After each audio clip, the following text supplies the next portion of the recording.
سڵاو خوێندکارانی پۆلی 12 مامۆستا ئەنوەر عوسمان لە ئامادەیی کلێڤەری ناحوکمی و ئامادەیی ئازادی کوڕان لەگەڵتاندا دەبم لۆ باسکردنی بابەتێکی تر لە بابەتەکانی وەحدەی 5 الوەحدە الخامسە کە قەسیدەیەکی متەنەبیە بابەتەکەش غەڕەضی قەسیدەکەش الحیکمەیە سەرەتا لە پێناسەی حیکمە کەوا مەطلوبە تۆی قوتابی لەبەرت کردبی جا ئەگە لێرە لەبەری دەکەی یاخود لە بابەتی زوهێری کوڕەبی سولما لەبەرت کردیە کێشەیەکمان نییە دەبی پێناسی حیکمە بزانێ حیکمە چیە قەول و مەئثور و موجز وشەیەکی بەجێماوی کۆنی کورتە يخرج معناه من المحدودية إلى اللامحدودية معنايەکەی لە سنوورداری تێدەپەڕی و سنوورەکان دەبەزێنی معنایەک زۆر فراوانە لە سنوورێکی دیاریکراو قەتیس نامینێتن ومن الجزئية والفردية إلى الشمولية الإنسانية لا أوي كماناي بشش دياري كراو بدا دتيتا بازني أوي معناها زو فراوان وشامل بداتين ومن المكانية والزمانية المحدودتين إلى المطلق الثابت الخارج على التغييرات الزمان والمكان حكمة زا لو سنوري أوي تنها لبو شوينش دياري كراو بيت يعني لبو زمانش دياري كراو تيدا بريد لبو همو زمانك دبي حكمة لبو همو مكانك أو آموشگاریانە بەکەلک دێن دەبێتە شتێکی ثابت و نەگۆڕ کەوا لە بۆ هەموو زمانێک و هەموو شوێنێک هەمان مانا و هەمان سوودی خۆی دەگەیەنی ئەوە پێناسەکەی مایە ئێستا بزانین هەدەف چییە لە حیکمە هەدەف چییە لە حیکمە هەدەف لە حیکمە دووشتە یەکەمیان ئێرشاد الناس ڕێنماییکردنی خەڵک دووەمیان هیدایەتیهم ڕێنماییکردنی خەڵک و هیدایە یعنی ڕێی ڕاستیش پێ نیشاندان هەدەف لە حیکمە ئەوەیە ئامۆژگاری خەڵک بکەی لۆ هەتا هیدایەت بدرێتن و ڕێ ڕاستەکە بدۆزنەوە کەواتە حیکمە شتێکی بێ غەڕەض نییە شتێکی بێ مەغزان نییە هەدەفی خۆی هەیە لۆی حیکمە دەرەی ڕێنمایی خەڵک دەکەی ئامۆژگاری دەکەی و ڕێی ڕاستیان پێ نیشان دەدەی ئەوە پێناسەی حیکمە بەڵێ ئێستا باسی ژیانی متەنەبی بکەین کە لە دایکبوونەکەی هەیە لە دایکبوونەکەی ساڵی چەندە 1910 ساڵی 910 تەمان میلادی لە بۆ چەند لە بۆ 965 965 لە هەمووی گرنگتری لە ژیانەکەی توي قتابي دبي بيزاني هو من أكبر شعراء العرب وأعظمهم على الإطلاق قورترين شاعر عرب لوتي عرب هي تا استا قورترين وعظيم ترو بناو بانترين وشكودارترين شاعر المتنبي اسمه أحمد ناوي راستقيني خوي أحمد كنيته أبو الطيب عرب دائما واباوا بأبو فلان باشي يكتر دك يا أم فلان كنيكي أو شتى كنيك أبو لقبي هي عندك أبو الطيب كنيكي تيا أبو الطيب لقبي تيا نازناوي الشعري تيا نازناوي الشعري المتنبي نازناوي الشعري كي المتنبي زا نبوة سبب معناه برزك بيواتا كسي خوب برزان سبب معناه كتب المتنبي واتا خوب بيغمبر زان دبروا يوكو هندق لا إنه السلام باز دكان بشكل جاني كي ما ويك رويلا الصحراء ولا بيابان كديا لين دري ادعاء نبوي كديو باشان توبان بيك ديو غرينغوي المتنبي لكلمه نبوتاتيا اين ولد؟ ولد في الكوفه لدايق ولا شاري كوفه كيسان جفو كربلاء من ابوين فقيرين دايك باوكشي هجاري هبوا يختلف الى الكتاب سرداني او شويني دكد وكو مدرسه استاب كتاب وكو حجره سرتا كان يخوين دواري لي فيربو هاتسوي وراقش دكد وراق اواني كشتيان دو نسي وكو مكتبه استا كتابخانه لوين دري كتابة كان مطالعة ذاك اللي بروي بارين أبو بيان كريتين استقر في بلاط سيف الدولة الحمداني طبعا كوتي كدو سفري كتو ولاتي تشي ولاتي سيف الدولة الحمداني سيف الدولة الحمداني سروتشي تشين دريبو سروتشي حلب بو طبعا حلب يشكل شاركاني سوريا ده صلاداري حلب سيف الدولة الحمداني بو متنبي سلايوي دانش تنصال لاي سيف الدولة ماوا 9 سنوات ونصف نو صالو نيو أعجب الأمير بمدحه إياه وأنعم عليه بعطاءات كثيرة لبرو الشعر كان الزور بقوة بولا يعني مدح أمير دا صلاة دار زور في سرسان بو هديو زلو برقو اشتي زوري دا لو خوني ذكر دا هەر ئەوەش بۆ هۆکاری ئەوەی کەوا شاعیران و نووسەرانی حەلەب حەسادەتی پێ بن و هەوڵدەن نێوانی لەگەر سەرۆکی تێک بدەن. لە کۆتا ساڵەکان ساڵی نوێیەکان سەیف الدەولەی حەمەدانی هەر خۆشی کەمێک بێزار بوو لە بە متەنەبی، لەبەرەوەی متەنەبی کەسێک بوو تەبیعاتی خۆی وابوو زۆر فەخری بەخۆ دەکرد و شانازی بەخۆ دەکرد و تەقریبەن زۆر خۆی بە نزمتر نەدەزانین لە سەیف الدەولەی حەمەدانی. لۆیە ویستی زەرێکی پێ بگەینیتن متەنەبی کە ئەو شتەی زانی غادرە بیڵاتە حەلەبی بەجێ هێشت و ڕای کرد بەرەو چێن دەرێت چوو إلى مصر. متەنەبی پاشی حەلەب چووە مصر. لۆ چووە مصر. لە مصر حاکمێکە بوو بە ناوی کافور الئەخشیدی. کافر الئەخشیدی کەسێکی خزمەتکار و بەندە و کۆیلە بوو کەچی لە شێوێک لە شێوەکان زەربە و زیان بە سەرۆکەی خۆی دەگەینێتن و دەیکوژی و خۆی دێ لە جێگای سەرۆکەکە خۆی دەکات بە سەرۆک و ئینقلاب و کودەتایەک بەسەر سەرۆکی ئەو کات دەکات. جا لەبەرەوەی کەسێکی خزمەتکار و ئەو بۆ خەڵک نەیدەناسی پێویستی بە کەسێکە بوو مەدحی بکە. لە متەنەبی باشتری نەدۆزیەوە. متەنەبی بان کرد وعد و بەڵێنی پێدا کەوا دەسەڵاتی داتێ دەیکاتە وەزیر دەیکاتە دەسەڵاتدار پارەیەکی زۆری داتێ ئەگەر بێ متەنەبی بستە مصر و بۆ مەرجەی مەدحی کافور الئەخشیدی بکە. متەنەبیش چوو بەڵام ئەخلەفە بیوعدیه کافور بەڵێنەکانی نەبردە سەرێ و هیچ دەسەڵاتەش نەدایە متەنەبی. لۆی ئەوەش بووە هۆی ئەزیەتی ئەوەی کە ئەزیەتی دەرونی متەنەبیدا. متەنەبی کافوری پێ عەبدێکی فڕ و فێڵزان بوو، پێی کەسێکی فێڵزان بوو، کەیفی پێی نەدەهات، تەنها لەو پارە چوو بەلای کە پارە و دەسەڵاتەکەی نەبینی ڕای کرد لەوێندەرێ و لە مەسر ڕای کرد. گەڕاوە کوفە. گەڕاوە کوفە کە ئەو شارە لێ لەدایک بوو. پاشان ماوەیەک لە کوفە بوو ئەو جارە بەرەو بیلادی فارس ڕۆی واڵتە ئێران. کاتێ لە ئێران گەڕاوە خۆی لەگەر 6 کەسی تر بوو لە ئێران دەگەڕاوە لە بۆ کوفە خۆی و 6 کەسی تر کە یەکێک لەو کەسانە منداڵەکەی بوو لە ڕێگا تووشی کەمینی هەندێک لە ناحەزەکانی خۆی دەبی بە سەرکردایەتی فاتیک الئەسەدی. فاتیک الئەسەدی کەسێک بوو ناحەز و دوژمنی متەنەبی بوو، خۆی و 20 پیاو کەمینیان لە بۆ متەنەبیدا نابوو لەوەی زەرەری پێ بگەینن. لەبەرەوەی متەنەبی پێشتر قسەی ناڕێکی بەخۆی و بە خوشی گوتبوو لۆیە شەڕی لەگە متەنەبی کردو لە ئەنجامە فاتیک الئەسەدی متەنەبی کوشت. کوژرانی متەنەبی لە ناو جەنجێکدا و بەدەستی فاتیک الئەسەدی. ئەوە سەبارەت بە ژیاننامەکەی. ئەگەر پرسیم برێن ئەو قەسیدەی ئێستا ئێمە دەیخوێنین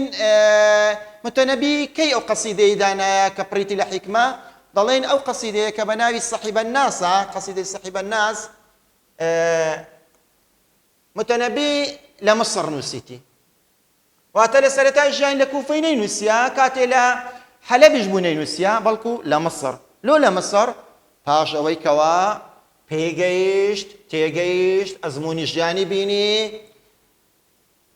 ئەزمون و تەمەن وا دەکا ئینسان حەکیم و زانا و دانای لێ دەرچیتن. پێشتری حیکمەی هەبوو بەیتە حیکمەیەک لێرە بەیتێک لەولا مەسەڵەن قەسیدەکەی مەدح بوو یان قەسیدەکەی هیجاء بوو یان ڕەثاء بوو یان وەصف بوو دەبین یەک دوو بەیتی حیکمەی تێدا بوو. بەڵام وەچی ئەوەیان نەبوو. ئەو قەسیدەیە کە ئێستا سەحیب الناس ئەو قەسیدەیە کاملی حیکمەیە لە سەرەتای تا کۆتایی قەسیدەکە حیکمەیە. ئەگە پرسیم برێ حیکمەتەکانی متەنەبی نەتیجەی چییە؟ حیکمەتەکانی متەنەبی نەتیجەی چییە؟ دەڵێن بەرە ئەنجام و دەرئەنجامی چەند شتێکە. یەکەمیان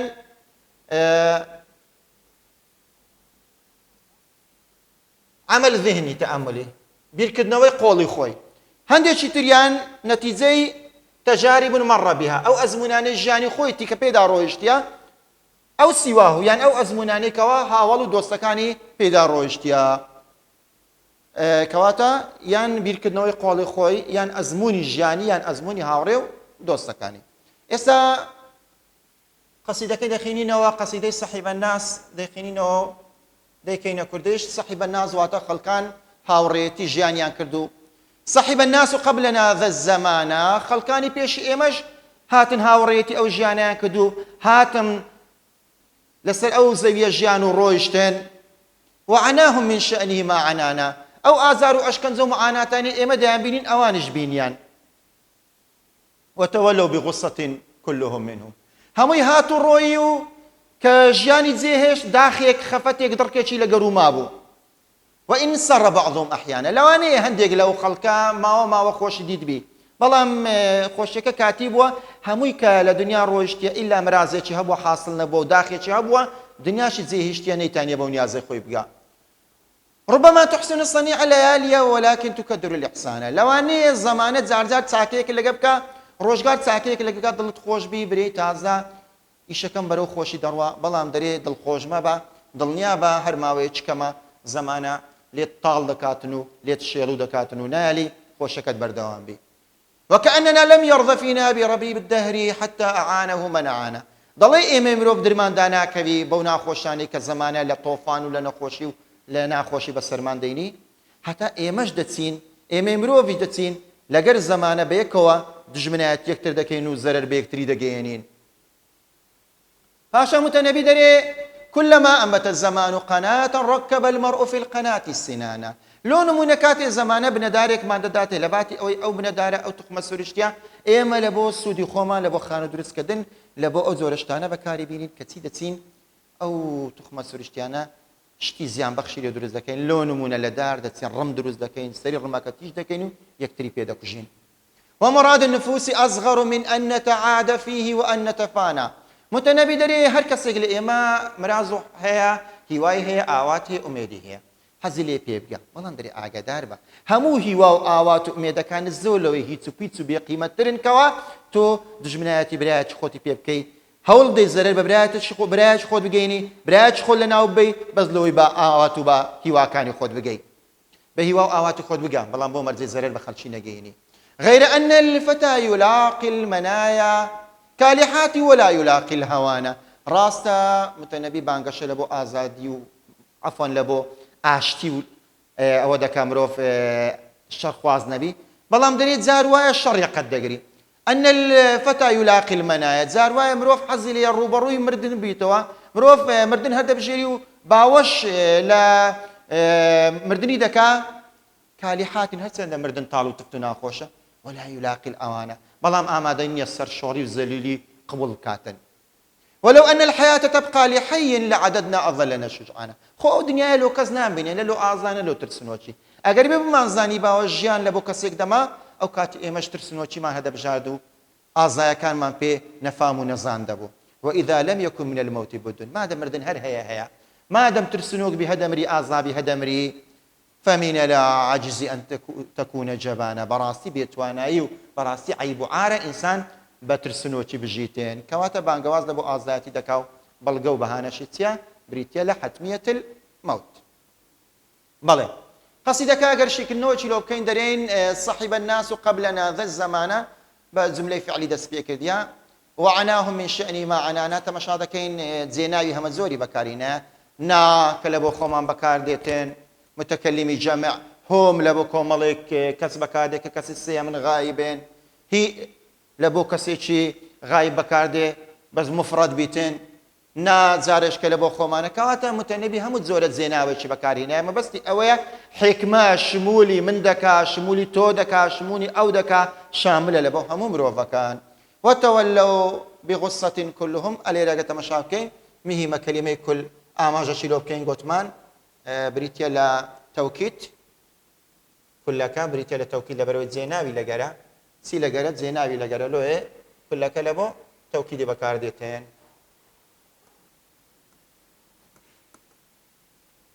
إن أداة الشرطة صار لي للسرور هاتيا ربما لبو الشك تقليلا ربما أمرازك لبو الشك تقليلا يعني بيتسواني توكيدك يا شك واحتمال وتقليل لوانيا قريمانا لكن أداة تعارضة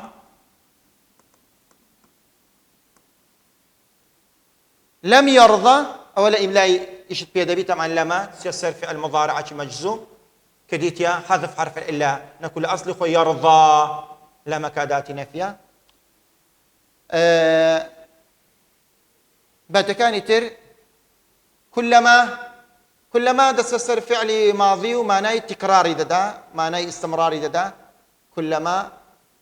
دەستە سەر فعلێکی ماضی فرمانی ڕابردوو مانای چمان دا تێمانای تکرار و دووبارە بوونەوەی دەدا استمرار تکرار دووبارە بوونەوە مراد اسم مفعولة لفعل أراد هاتيا لبابة مشتقات اسم مفعولة النفوس تبتها مفردك النفس ليرة هيتمان أصغر اسم تفضيل لسا وزن أفعال اسم تفضيل وكو خدمة لا قواعدي أن نتعادى وأن نتفانى مصدري مؤولا أن نتعادى أن نتفانى مصدري مؤولا